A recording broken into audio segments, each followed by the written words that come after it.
Eu compartilho com você a palavra do Senhor. Nós estamos numa campanha, como eu disse, campanha de 40 dias. E essa campanha tem nos levado a pensar, a refletir sobre uma pergunta: o que farei com Jesus? Isso mesmo, quando nós lemos a palavra do Senhor, no Evangelho segundo escreveu Mateus, capítulo 27, o verso número 22, nós nos deparamos com a pergunta de Pilatos a uma multidão que acabou de escolher Barrabás. E essa multidão que tinha acabado de escolher Barrabás, ouve de Pilatos: o que farei então com Jesus chamado Cristo? E aquela multidão grita: crucifica-o. Essa pergunta é uma pergunta atual, porque todos nós em algum momento somos chamados para tomar uma decisão sobre Jesus. Nós podemos tentar evitar, terceirizar, ignorar, mas a pergunta sempre volta, ela volta: o que você vai fazer com Jesus? Antes da cruz, Jesus foi julgado por homens injustos. No entanto, esses homens não entenderam que eles estavam também sendo julgados pelas suas respostas. Foram 7 julgamentos. O primeiro foi o julgamento de Anás. O segundo julgamento, hoje nós vamos estudar ele, foi o de Caifás. O terceiro, Sinédrio. O quarto foi Pilatos. O quinto, Herodes. O sexto, Pilatos novamente. E por fim, na cruz, Deus julgou o Filho. Então essa pergunta é uma pergunta que fica explicitamente feita para nós, ecoando até hoje: o que farei com Jesus chamado Cristo? Charles Spurgeon, ele diz o seguinte: você pode até rejeitar Cristo, mas não pode evitar de decidir sobre Ele. Mais cedo ou mais tarde você vai ter que tomar uma decisão. O que você vai fazer com Cristo? Qual vai ser a sua atitude a respeito de Cristo? Então nessa noite eu quero compartilhar com vocês o julgamento de Caifás. Evangelho de Mateus, capítulo de número 26, verso número 57 ao 68, é a leitura que nós iremos nos debruçar nessa noite. Evangelho segundo escreveu Mateus, capítulo 26, o verso número 57 ao 68, diz assim a palavra do Senhor. Você pode acompanhar aqui no telão, ou também na sua Bíblia. E os que prenderam Jesus o levaram à casa de Caifás, o sumo sacerdote, onde se haviam reunidos os escribas e os anciãos. Pedro seguia Jesus de longe até o pátio do sumo sacerdote, e tendo entrado, assentou-se entre os servos para ver como aquilo ia terminar. E os principais sacerdotes e todo o sinédrio procuravam algum testemunho falso contra Jesus, a fim de condenarem à morte, e não acharam, apesar de terem sido apresentado muitas testemunhas falsas. Mas afinal compareceram 2, afirmando: esse disse: posso destruir o santuário de Deus e reconstruí-lo em 3 dias. E levantando-se o sumo sacerdote, perguntou a Jesus: você não diz nada em resposta aos que depõem contra você? Jesus, porém, guardou em silêncio. E o sumo sacerdote disse: eu exijo que nos diga, tendo Deus vivo por testemunha, se você é o Cristo, o Filho do Deus vivo. E Jesus respondeu: é o Senhor mesmo quem está dizendo isso. Mas eu lhe digo, que desde agora vocês verão o Filho do Homem sentado à direita do Todo-Poderoso e vindo sobre as nuvens do céu. O sumo sacerdote rasgou as suas vestes e disse: blasfemou! Porque ainda precisamos de testemunhas? Eis que agora mesmo vocês ouviram a blasfêmia. O que vocês acham? E eles responderam: é réu de morte.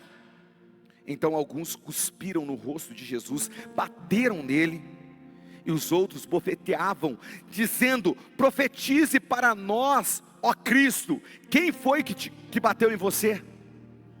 Palavra de Jesus para os filhos e filhas de Deus. Quem está comigo, diga amém. Querido, nós estamos vendo aqui Jesus no tribunal. na casa de Caifás, diante de religiosos. Após Jesus ser preso no Getsêmani, ele foi conduzido até Anás. Depois de Anás ficar sem palavras diante de Jesus, ele é conduzido para a casa de Caifás, como lemos, o sumo sacerdote. Ali se reúne outros religiosos do Sinédrio.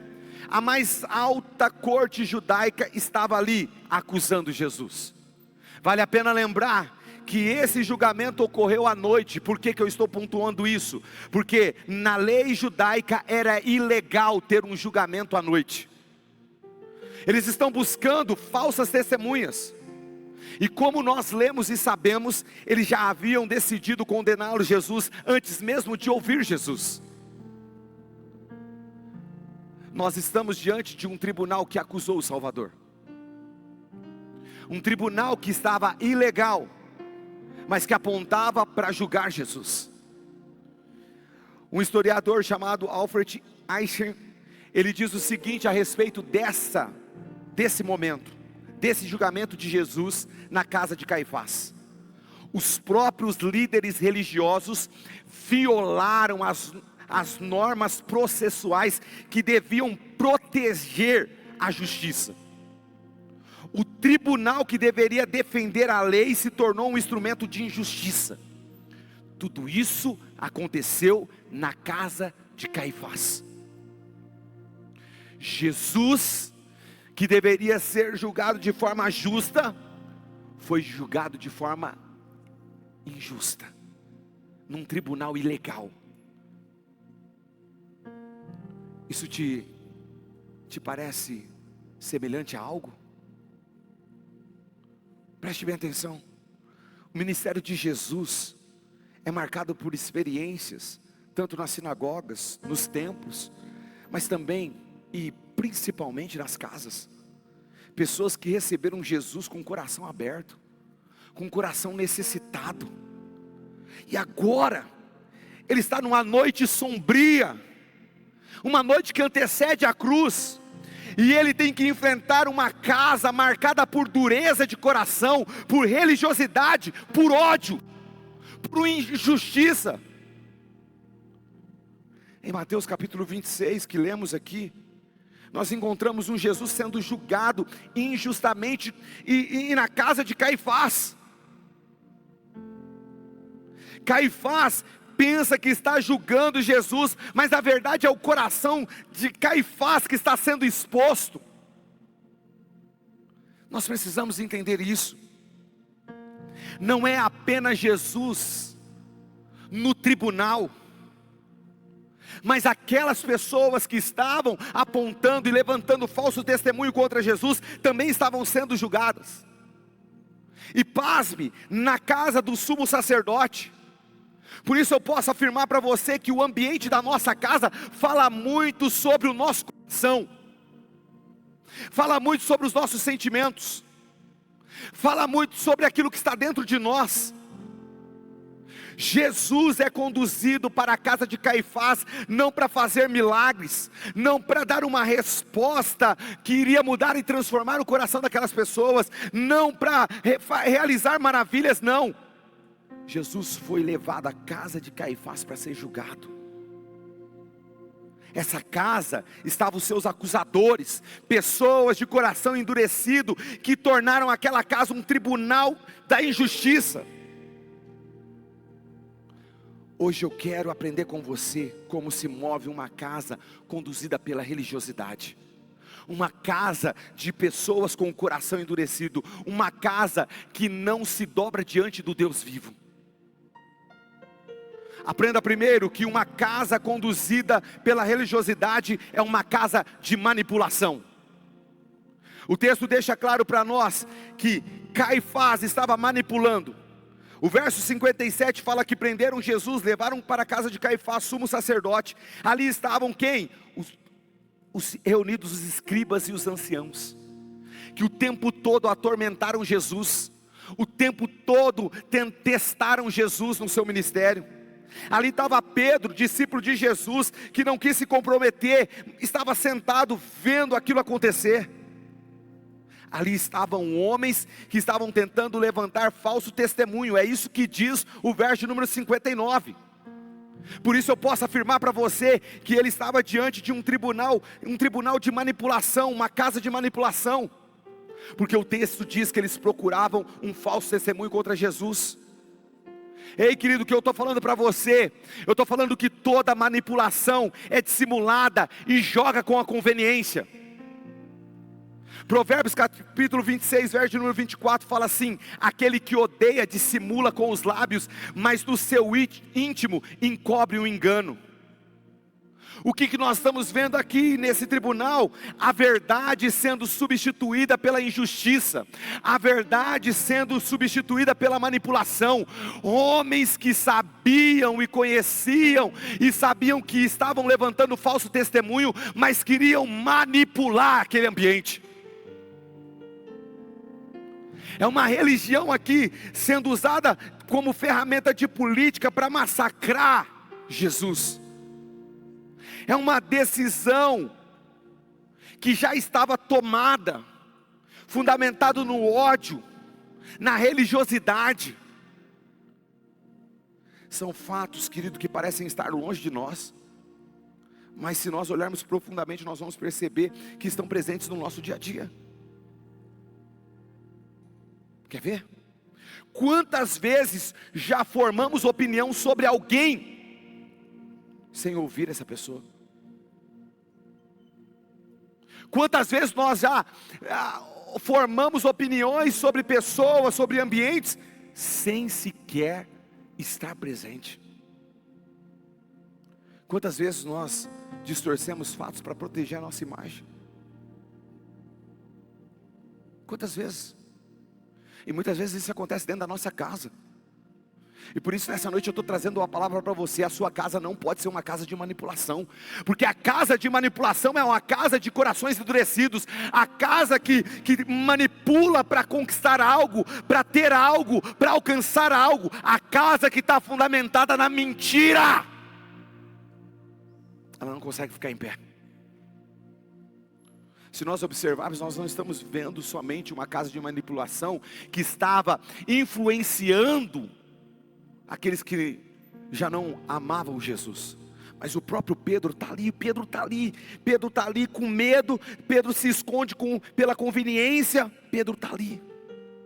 Deixa eu te falar, você vive a sua fé, ou você se esconde pela conveniência?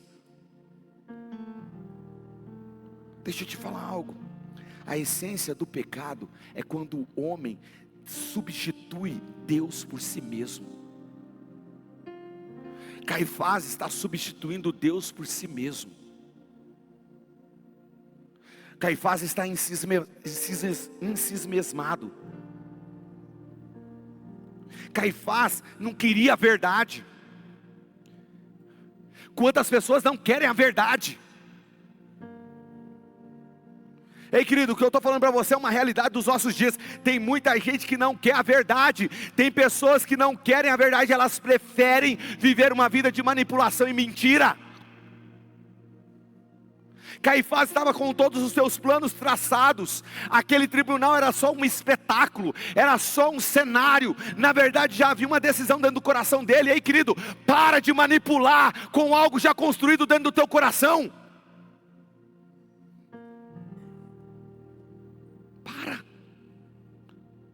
Sabe, ele queria o controle, ele queria proteger os seus interesses. Sabe quando você manipula? Quando você quer proteger os seus interesses. Sabe quando você manipula? Quando você não quer demonstrar os seus sentimentos, quando você quer enganar. É isso que é uma casa de manipulação. Uma casa que manipula para proteger os interesses. Sabe como que ela age? Ela age fazendo chantagem emocional. Depois de tudo que eu fiz por você, é assim que você me paga? É uma casa de manipulação. Usa chantagem emocional para tentar alcançar o seu interesse. Sabe como que uma casa de manipulação age? Se colocando como vítima. Ninguém está errado. E ainda mais, essa pessoa inverte a situação para que os outros se sintam culpados. Isso é uma casa de manipulação. Sabe como que age uma casa de manipulação? Ou como pessoas agem numa casa de manipulação? Só pensam nos seus interesses. Só ajuda quando sabe que vai ter algum benefício em troca. Distorce fatos. Sabe aquela frase assim: você está exagerando. Nunca aconteceu desse jeito. Você está exagerando. É coisa da sua cabeça. Ei, querido, para com isso. Sabe, uma casa de manipulação busca o controle constante, quer decidir com quem fala, o que faz, como deve agir. Cuidado com uma casa de manipulação, porque a casa de manipulação está cheia de egoísmo excessivo, falta de empatia, sabe, necessidade de controle, que nós chamamos também de codependência impositiva, dificuldade de assumir os erros, usa a culpa e o medo para tentar influenciar e alcançar o seu interesse. Ei, querido, Jesus está sendo julgado por pessoas que tinham interesses pessoais. Mas eu estou aqui para falar para você: o Cristo que está diante de nós é um Cristo que rejeita uma casa de manipulação. Eu quero declarar que a sua casa não é uma casa de manipulação. Segundo, uma casa conduzida pela religiosidade é uma casa de acusações. O verso 62 ao 63 está ali, o sumo sacerdote se levantando e fala: você não vai dizer nada em resposta aos que estão depondo contra você? Você não vai dizer nada. E Jesus guardou em silêncio. Olha que interessante, o sumo sacerdote exige uma resposta, mas Jesus permanece em silêncio. Jesus está cumprindo a palavra do profeta Isaías, no capítulo 53, o verso número 7, que profetiza que o Messias seria levado como uma ovelha muda nas mãos dos seus tosqueadores. O silêncio de Jesus não era uma fraqueza. O silêncio de Jesus era o domínio próprio, era o cumprimento das Escrituras. Ei, querido, o que fala mais no seu coração são os seus sentimentos ou a palavra de Jesus para você? Eu vou melhorar. Quando você está sendo oprimido, quando pessoas estão subjugando você, quando você está sendo acusado injustamente, o que fala mais alto? A sua falta de domínio próprio ou a palavra das Escrituras, a palavra de Deus a respeito da sua vida?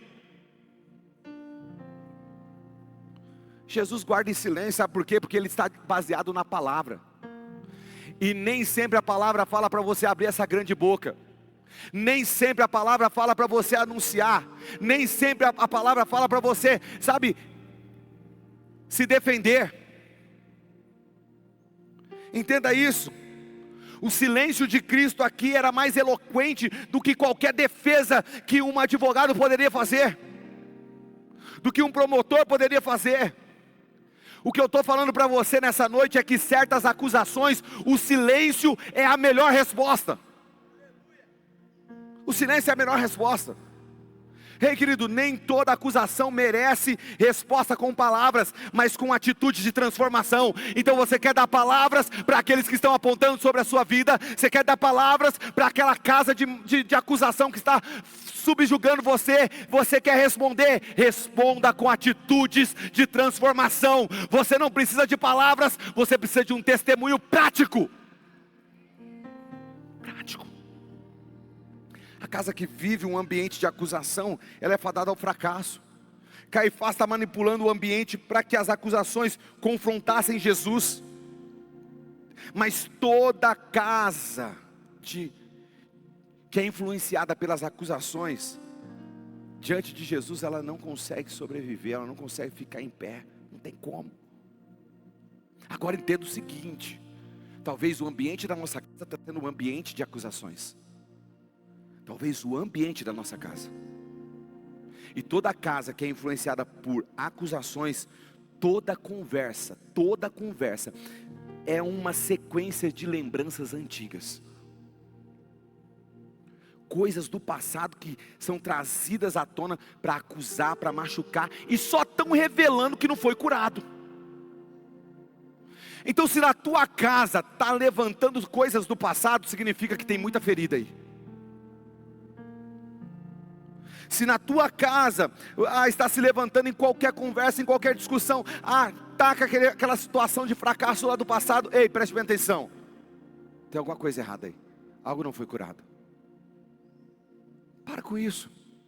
A gente tem que, isolar as questões do passado a partir de Cristo. Se Cristo entrou na tua casa, na tua família, no teu relacionamento, dentro do ambiente familiar, preste bem atenção, o passado já não existe. Cristo, Ele pagou um preço pelos nossos pecados. Aquilo que ficou lá atrás tem que ficar. E eu digo isso para aquele que acusa e para aquele que é acusado. Para aquele que acusa, libere o perdão. Para aquele que é acusado, viva uma transformação. Rimou, vamos falar por irmão. Que isso, hein? Fazer trap. Fala para quem está do teu lado assim, ó. Eu até esqueci o que eu falei.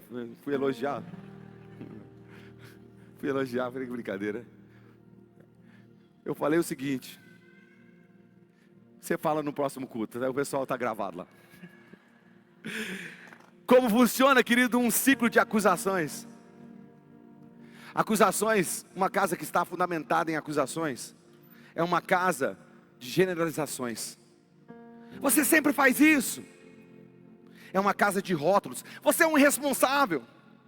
É uma casa de culpa transferida. Se a nossa família está assim, é por sua causa. É uma falta, é uma casa cheia de comparações. Seu irmão nunca foi assim. Não há diálogo, só ataque. A gente precisa parar com isso.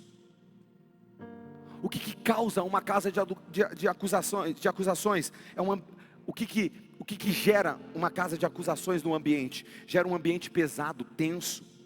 É pessoas pisando em ovos, é medo de se expressar, é sentimento de culpa o tempo todo. A gente precisa parar com isso.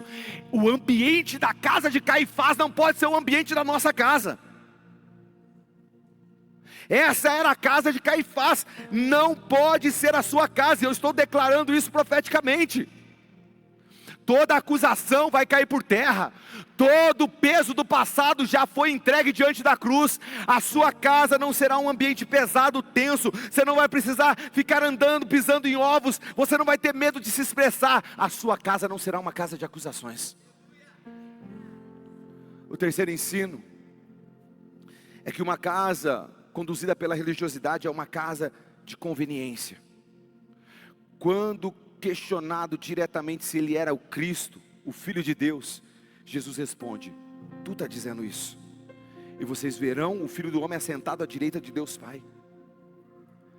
Ele está proclamando aqui Daniel capítulo 7, o Salmo de número 110, aqui ele está declarando isso. Ele afirma claramente a sua identidade messiânica e divina. Agora preste bem atenção, Jesus mostra que na casa de Caifás há conveniências, e ele pensou que Jesus cairia nessa conveniência. Deixa eu te falar, querido, preste bem atenção, não existe neutralidade diante dessa declaração de Jesus. Jesus está falando assim: é por meio da minha vida, eu sou o Filho, eu sou o Cristo. A salvação está em Cristo, não está em outra pessoa, não está em outro local. A salvação é por meio de Cristo. Cristo está falando assim, no evangelho que eu estou declarando, não existe outras pessoas senão eu. Eu sou o caminho, a verdade e a vida. Somente Cristo. Ele está falando assim, a minha declaração é muito clara, e eu não vou titubear diante da sua conveniência, não. A minha declaração é clara: eu sou o Filho de Deus. Querido, preste bem atenção, Jesus não permite nós tratarmos Ele apenas como bom mestre. Jesus quer que você trate Ele como seu Senhor. Porque na casa da conveniência, Senhor Jesus é só quando me é conveniente. É como se a gente colocasse Jesus numa prateleira. Hoje eu preciso do Jesus Salvador. Hoje eu preciso do Jesus curandeiro. Hoje eu preciso do Jesus que traz resposta. Ei, querido, Jesus é Senhor e Salvador. Muitos aí fora têm Jesus como seu Salvador, mas rejeitam Jesus como seu Senhor. E sabe o que eu estou falando para você? Hoje é um dia de você tomar uma decisão. O controle da tua casa não está nas tuas mãos, está nas mãos do Jesus Senhor, aquele que governa, aquele que está acima de todas as coisas, aquele que não age segundo as conveniências. A gente precisa parar de querer ajustar a Bíblia à nossa cultura. Para com isso. É a cultura que se adequa à nossa palavra de fé, a nossa confissão de fé.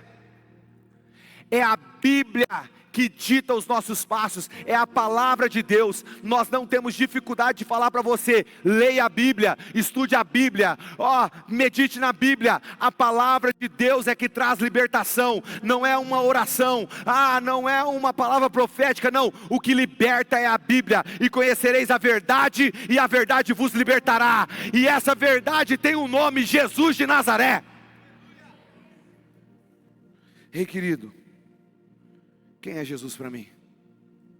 Jesus é um exemplo moral para você? Ou Jesus é o Senhor da sua vida? Agora, se Ele é o Senhor da tua vida e Ele pedir algo para você, o que você fará? Isso é muito importante, porque Ele quer o governo absoluto da tua vida. Não tem metadinha com Deus. Primeiro mandamento: ame o Senhor teu Deus de todo o teu coração. Não tem metadinha. Não existe metadinha. Ou você vive Ele como Senhor, ou você não vive. Uma casa conduzida pela religiosidade, eu termino aqui, quarto, é uma casa de zombaria. Versos 67 e 68 diz que alguns cuspiram no seu rosto, bateram nele, outros bofeteavam Jesus. E sabe o que eles diziam? Profetize para nós, ó Cristo, quem foi que te bateu? Quem foi que bateu em você? Isso me faz lembrar de Jesus, no meio de uma multidão, e uma mulher toca nas vestes de Jesus e é curada, e Jesus para aquela multidão e fala assim: quem me tocou? Esses homens ou estavam lá, ou ouviram falar desse relato, e agora eles usam esse relato para zombar de Jesus. Eles cospem, eles batem, eles zombam. Aquele que sustenta o universo aceita ser humilhado. Jesus suportou essa vergonha para cumprir a missão redentora que nós iremos celebrar através desse memorial.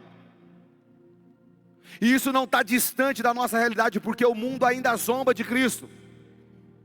E pasme, às vezes nós participamos dessa zombaria por omissão. Quem estava lá? Pedro estava lá, quieto, calado, medo, sentado pela sua conveniência. Se você continuar lendo a história, você vai ver que ele vai negar Jesus 3 vezes. Pedro está lá. Deixa eu te falar, querido, a palavra do Senhor no Salmo de número 1 diz para nós: bem-aventurado é aquele homem que é sucesso, bem-aventurado é aquele que não anda no conselho dos ímpios, nem se detém no caminho dos pecadores, nem se assenta na roda dos escarnecedores. Deixa eu te falar, tem zombadores frequentando a sua casa? As rodas que você está zombam do Salvador? Até quando você vai ficar com os braços cruzados, omisso? Ei, nós estamos no ano do posicionamento. É hora de nós nos posicionarmos. É hora de nós verdadeiramente falarmos quem é Cristo. Ei, rejeitar Jesus não é apenas negá-lo com palavras, mas é viver como se Ele não fosse o nosso Senhor. E isso é uma especialidade da casa de zombaria. Cristo é o Senhor do seu lar e não apenas um visitante de domingo. Pensa nisso, ore por isso e vive essa realidade. Ou você é aquele que, em vez de honrar Jesus publicamente, fica calado por medo,